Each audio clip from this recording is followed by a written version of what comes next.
안녕하세요. 독일 사는 싱글맘 뿌리아날개입니다. 반갑습니다. 2월에 독일 시할머님께서 돌아가시고 슬픈 와중에 장례식 참석 여부를 두고 또 전 시어머니의 충격 발언으로 한동안 속이 좀 시끌시끌하지 않았습니까?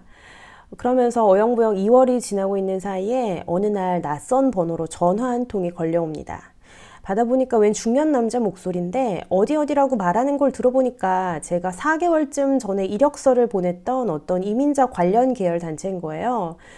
그래서 무슨 일이시냐고 했더니 지난번에 보내준 이력서는 잘 받았는데 우리 팀에서는 자리가 없다면서 다른 추천할 만한 자리가 있는데 혹시 생각이 있냐는 거예요. 그래서 어머 세상에 이게 무슨 일인가 싶어가지고 마음은 물론 무슨 일인지 듣지도 않고 오케이를 하고 싶었지만 침착하게 무슨 자리냐고 일단 물었죠.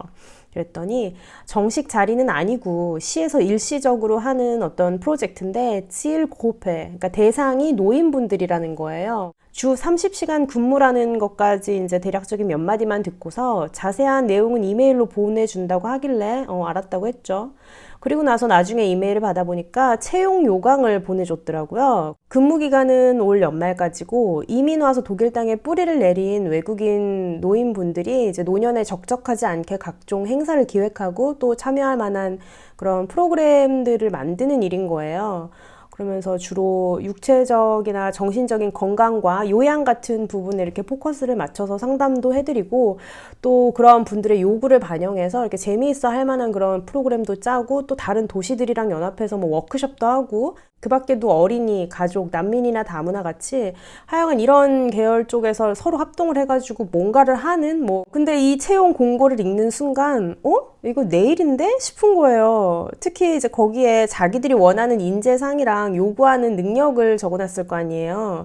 Interkulturelle Kommunikationskompetenz und Teamfähigkeit이래요. 이게 뭐냐면 서로 다른 문화 사이에서 소통 능력이 있는지 또 팀 구성원으로서 다른 사람들하고 일을 잘 할 수 있는지를 보겠다는 거죠. 이건 당연히 오케이. Mehrsprachigkeit, Deutsch und weitere Sprachen. 저는 독일에서 4개국어 하는 사람이니까 다음 항목이 Kreative und flexible Arbeitsweise mit hoher Umsetzungsstärke bei der Entwicklung praxisorientierter Lösungen. 이게 뭐냐면 일하는 방식이 창조적이고 유연해야 되는데 그게 실현 가능한, 그러니까 이제 현실적인 방안을 가지고 지금보다 나아질 수 있는 방향으로 실현되어야 한다는 거죠. 한마디로 현실적이면서도 창의력이 있어라 하는 거예요. 차갑기도 하고 뜨겁기도 하라는 그런 상반된 두 가지 능력을 원하는 거죠. 이것도 딱 저 아닙니까? 애 키우는 사람은 유연하지 않으면 하루에도 그 수없이 벌어지는 많은 예측 불가한 상황들을 처리할 수가 없습니다. 오늘 아침만 해도 전철이 파업을 해서 애가 2학년까지만 탈 수 있었던 스쿨버스를 딱 하루만 낑겨 타고 가야 되는 상황이었어요. 근데 8시에 나가야 되는 상황에서 7시 50분에 연락을 받았어요. 그 보험 문제 때문에 2학년이 넘어가는 아이들은 원칙적으로 스쿨버스에 탑승이 불가하다는 거예요. 탔다가 사고라도 나게 되면 보험 처리가 안 되기 때문에 학교 측에서 배상을 할 필요가 없다는 거죠. 독일은 책임 소재에 엄청 민감한 나라예요. 그래서 이런 게 굉장히 중요합니다. 벌써 이번 달에만 파업이 3번째라 그 집 근처 애엄마한테 더 부탁을 하는 것도 미안하고 그 집 차를 얻어 타려면 적어도 7시 40분에 그 집 앞에 가 있었어야 하기 때문에 이미 시간적으로 늦은 거예요. 그래서 그 촉박한 시간 속에서 이제 차선책으로 학부모 주소록을 찾아가지고 제일 가까운 집에 사는 집에 갑자기 연락을 하고, 원래 안면도 없는 사이인데, 그리고 이제 차악으로 제 볼일을 미루고 자전거로 아이를 데려다 주거나 아니면 늦더라도 걸어서 데려다 주는 플랜 B 또는 하루 아이를 결석을 시키는 긴급책을 염두에 두면서 아이한테는 등교 준비를 시키고요. 그것도 이제 중간중간 봐가면서 도시락을 싸고 스쿨버스를 타는 일이 정말로 원칙적으로 금지인지 아니면 예외적으로 가능할 수 있는지 그걸 알아보는 걸 동시에 진행을 합니다. 이 모든 일은 다 10분 안에 벌어진 거예요. 아침에 갑자기. 창의적으로 아이를 학교에 보낼 방법을 강구하되 현실적으로 아이가 진짜 학교에 도착할 수 있어야 하는 이런 상황들, 이것이 엄마의 일상적인 역할이기 때문에 저는 누구보다도 이 능력을 어필할 자신이 있습니다. 매일 검증받고 살고 있잖아요, 지금. 그리고 이제 그 다음이 hohe Schreibkompetenz, Veranstaltungs- und Projektdokumentation. 이거는 이제 행사나 프로젝트가 있을 때 프로토콜을 쓴다거나 아니면 공문을 잘 작성할 수 있냐 하는 거예요. 공문은 어차피 형식이 있기 때문에 그 양식을 배우면 기본적으로 다 할 수 있습니다. 그러니까 기본 독일어가 되면. 게다가 이제 주변에 깔린 게 독일 사람들이잖아요. 초반에는 잘 모르면 검토해달라고 물어보면 됩니다. 다 그렇게 배우는 거죠. 겁먹을 필요가 없어요. 그 김에 독일어 실력도 느는 거고. 이제 그 밖에도 뭐 워크숍 참여나 관련 분야 인사들이랑 인맥을 만드는 경험이 있어야 되고, 일하는 게 정확하고 명확해야 된대요. 또 이런 시에서 주최하는 그런 프로젝트에 이미 참여한 경험이 있으면 좋고, 다문화 관련 프로젝트에도 참여를 해봤다면 더 좋고, 관련 분야에서 공부를 했거나 상담을 해본 경험도 우대한다고 하고, 또 면허가 있는지도 보더라고요. 아니, 겨우 연말까지 부릴 거면서 요구하는 게 정말 많습니다. 그죠? 근데 원래 채용 공고는 이렇게 거창합니다. 제가 지원을 해보니까 그렇더라고요. 그래서 나가서 이렇게 자꾸 부딪혀 봐야지 채용 공고 한번 딱 읽고 나는 이것도 해당 안 되네 저것도 없네 이러면 그냥 계속 집에 있어야 돼요. 무엇보다 이 채용 공고 담당자 이름이 제가 방금 통화를 한 그분인 거예요. 그러니까 이분이 결정권자라는 거죠, 이 프로젝트에. 그러니까 제가 이분 전화를 안 받았더라면 저도 지원을 안 했을 거예요. 왜냐하면 채용 공고의 기본 지원 자격을 보니까 뭐 사회복지나 보건복지 계열 또는 요양 관련 전공을 해야 되는데 저는 중문과니까 앞뒤가 안 맞잖아요. 근데 지금 결정권자가 직접 저한테 전화를 해서 면접을 보라고 한 거 아닙니까? 그러니까 서류는 뭐 그냥 통과했다고 보기로 하고 가는 거죠. 그래서 얼떨결에 다음날 바로 면접을 보러 갑니다. 저는 지금 면접을 보러 가는 길입니다.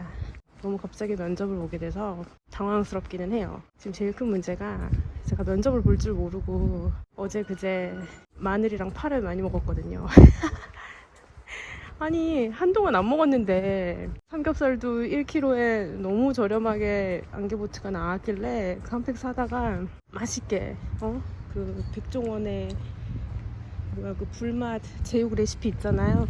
그거 딱 해가지고 정말 맛있게 어제 그제 먹었는데 삼겹살이 1kg니까 얼마나 많이 남았겠어요.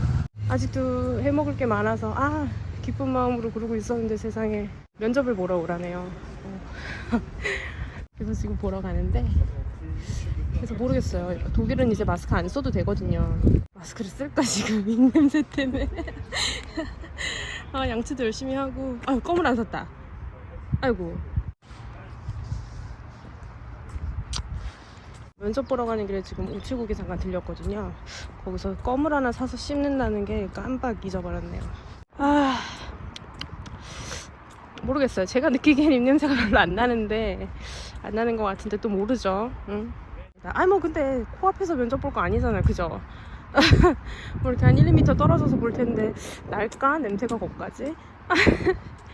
마늘파 안 먹고 진짜 올해 몇 달 안 먹었는데 올해 들어서 거의 처음 먹은 것 같거든요. 마늘 그렇게 많이. 그게 참 공교롭죠? 딱 그렇게 먹고 나니까 그냥 면접을 보러 오라고. 사실 정신이 없기도 해요 지금. 그래서 무슨 말 해야 될지도 모르겠고 취직이 안 돼도 걱정이지만 돼도 걱정입니다 저는. 제가 면접을 잘 보고 올까요? 여러분들은 어떨 것 같으세요? 돼도 걱정 안 돼도 걱정이라는 말은 사실 돼도 좋고 안 돼도 좋다는 말이에요. 그래서 저는 돼도 좋고 안 돼도 좋다는 마음으로 면접을 보러 가려고 합니다. 면접 보러 가는 길에 영상을 한번 붙여봤어요. 새로운 시도죠. 네. 면접에 도착을 하니까 저를 추천했던 그분이 급하게 베를린 출장을 가셨대요. 그래서 웬 60, 70대 그 독일인 여성분이 저를 맞아주시는데 곧 면접 볼 담당자가 한 명 더 올 거라면서 말씀을 시작하시더라고요. 그런데 먼저 오신 그 독일 분이 제 이력서를 그제서야 천천히 읽어보시는 걸 보고 아차 싶은 거예요. 이제 내 이력서를 아직 읽지 않은 사람들이 그분의 대타로 갑자기 내 면접을 보는구나 싶으니까 그 자신감이 확 떨어지더라고요. 다행스러웠던 게 그 두 번째 면접관도 갑자기 대타로 면접을 보게 되는 바람에 스케줄이 꼬여가지고 한 20분 지각을 하게 됐고 이 낯선 상황에서 저 역시도 예기치 못하게 적응할 시간을 벌게 된 거죠. 그러면서 이제 그 독일 분하고 면접 이전에 대화를 길게 나누게 된 거예요. 그러니까 그분도 이 상황이 당황스러우시니까 제가 지원한 자리에 대해서 이렇게 설명을 예정이 없이 길게 막 해주시더라고요. 근데 그게 저한테는 좀 도움이 많이 됐어요. 면접 보기 전에. 이게 그러니까 독일 전역에서 그 수많은 시들이 이 프로젝트의 예산을 따려고 서로 포트폴리오를 내가지고 공모전처럼 서로 경쟁을 한 거고, 그 중에서 그 한 프로젝트를 우리 시가 따낸 거래요. 그래서 그 예산으로 진행을 하는 거기 때문에 이 프로젝트의 진행 과정을 다른 도시들이랑 공유를 하고 의견을 나누고 또 다음 예산을 위해서 그 결과를 보고하고 하는 것들이 중요하다고 하더라고요. 그래서 그때 좀 깜짝 놀랐죠. 아니, 이런 막중한 자리에 나를 왜? 그 와중에 두 번째 면접관이 도착을 했고, 제 또래 30대 러시아 여성분이시더라고요. 물론 국적은 독일이겠죠. 근데 러시아 악센트가 있었고, 이름도 이제 러시아 이름이었어요. 제가 통화했던 채용 담당자는 튀르키예 분이셨거든요. 제가 일을 할 만한 곳이라고 판단을 하고 지원을 했던 당시의 기관들이 전부 다문화나 사회복지 관련 단체들이었잖아요. 그러니까 당연히 같이 일을 하는 사람들도 다양한 이민 배경을 가진 사람들이겠죠.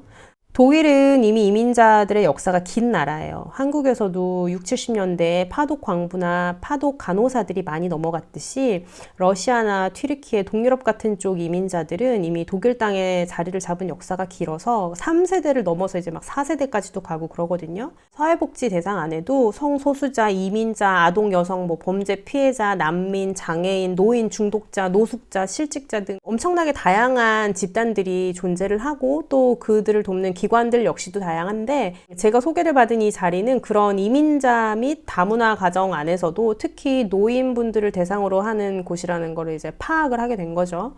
내가 왜 이 일에 적합하다고 생각하는지 묻더라고요. 그래서 미리 읽어간 채용 공고 키워드들을 하나씩 들면서 이제 얘기를 했어요. 저는 현재 상태로는 가진 게 자신감이랑 개인적인 경험밖에 없잖아요. 객관적으로 보자면. 그런데 이미 면접장에 이렇게 앉아있고 질문을 받은 거예요. 근데 그 자리에서 제가 나는 관련 계열 자격증도 없고 경험도 없고 그 분야에서 돈을 벌어본 적도 없고 영어도 잘 못하고 독어도 못하고 쓰잘데기 없는 한국어 글쓰기나 하고 앉아있고 쓸모도 없는 한국어랑 중국어나 할 줄 알고 이렇습니다. 이렇게 생각하면서 쪼그라들어야 됩니까? 아니죠. 근데 그 전에 가을까지 이력서를 쓰고 다닐 때에는 항상 이렇게 내적으로 위축돼 있었거든요. 내가 할 줄 아는 것도 없고 그동안 해놓은 것도 없다고 이제 믿었으니까. 그런데 직업에 대한 귀천이나 집착, 열망 같은 걸 내려놓고 난 뒤로 제가 가진 재주들을 좀 소중하게 여기기 시작했다고 했잖아요. 그래서 딱 그것만 생각을 하고 대답을 했어요. 제가 가진 무기, 그 자신감과 개인적인 경험을 그 면접에다가 다 쏟아붓습니다. 취직을 한 적은 없지만 관련 분야 인턴십을 3번이나 했고, 평가서를 읽어보시면 알겠지만 팀 안에서도 일을 잘했고, 자원봉사로 한독 다문화 가정을 위해서 글을 쓰고 상담을 해온 내용을 말했어요. 또 얼마 전부터는 관련 분야로 그 유튜브까지 영역을 확장했다고도 했고, 그랬더니 눈이 휘둥그레지는 거예요. 독일에서는 유튜버라는 게 특별하다고 했잖아요. 유튜브에 대해서 이것저것 많이 물어보더라고요. 그래서 저는 면접에서 제가 유튜브 얘기를 그렇게 자세하게 하게 될 줄은 몰랐거든요, 사실. 그냥 지나가는 말이었는데 질문을 받으니까 영상 제작 기획부터 업로드까지 제가 하는 일들을 상세하게 설명을 해주고 관련 장비도 보여주고 했죠. 삼각대. 이제 다행히 수익 창출도 하고 있으니까 자신감도 더 생기고, 뭘 하든 이제 몇 푼이라도 돈을 번다는 게 업무 능력을 평가하는데 굉장히 중요하게 작용을 하는 것 같더라고요, 눈치가. 진지하게 봐주는 거죠, 여기 사람들도. 그래서 관심이 엄청 많은 거예요. 근데 아까 봤잖아요. 요구사항에 창의력이 있어야 된다고. 그래서 제가 비록 직장 생활은 안 해봤지만 그 대신 아주 독립적으로 일을 하면서 창의적으로 컨텐츠를 제작한다고 했죠. 이게 또 어필을 하면 강점이란 말이에요. 설명을 들어보니까 어차피 채용이 되면 제 역할이 여기서 프로그램을 기획하고 또 짜는 일이기 때문에 유튜버로서의 역할과 상당히 흡사한 거예요, 어떻게 보면. 자기들도 워크숍 같은 거를 위해서 영상 제작을 자체적으로 하는데 제가 오면 많은 도움이 되겠다고 하더라고요. 아마 그래서 제 유튜브에 관심이 컸던가 봐요. 그래서 냅다 맡겨만 달라고 했죠. 또 이런저런 얘기를 하다가 독일에는 어쩌다 정착하게 됐냐고 하더라고요. 이게 참 고비입니다. 이거는 이런 상황에서 사실 뭐 아니면 도거든요. 제가 솔직하게 저의 복잡한 이혼사를 깠을 때 이것이 나에게 득이 될 것이냐 실이 될 것이냐는 순전히 제가 판단을 해야 되는 몫입니다. 독일에서는 이게 업무랑 상관없이 상당히 사적인 일이기도 한데다 사람마다 그 사건을 바라보는 관점이 굉장히 다르기 때문에 잘못 말을 꺼냈다가는 이제 분명 처참하게 피를 보는 순간도 있어요. 그래서 저도 항상 상당히 조심을 하면서 눈치껏 대응을 하는 편인데 면접에서 이 질문이 나올 줄은 몰랐기 때문에 이거를 그냥 얼버무리고 쿨하게 갈 것이냐 아니면 구질구질하게 풀더라도 임팩트를 남길 것이냐 이 짧은 순간 고민을 했죠. 앞에서 그 제 브런치나 유튜브 활동을 설명할 때에도 왜 제가 그런 일을 하게 됐는지 그 앞선 개인사는 언급을 전혀 안 했거든요. 원래 얘기할 계획이 아니었어요. 그래서 말하자면 긴 얘기인데 관심이 있으십니까? 그랬더니 담당자가 자세를 고쳐 앉으면서 눈빛이 초롱초롱해져서 관심이 있다고 하더라고요. 그래서 심호흡 한번 하고 얘기를 시작을 했죠. 내가 왜 독일에 왔고 어떻게 남게 됐고 지금까지 경력을 못 쌓은 대신에 해온 일이 뭔지.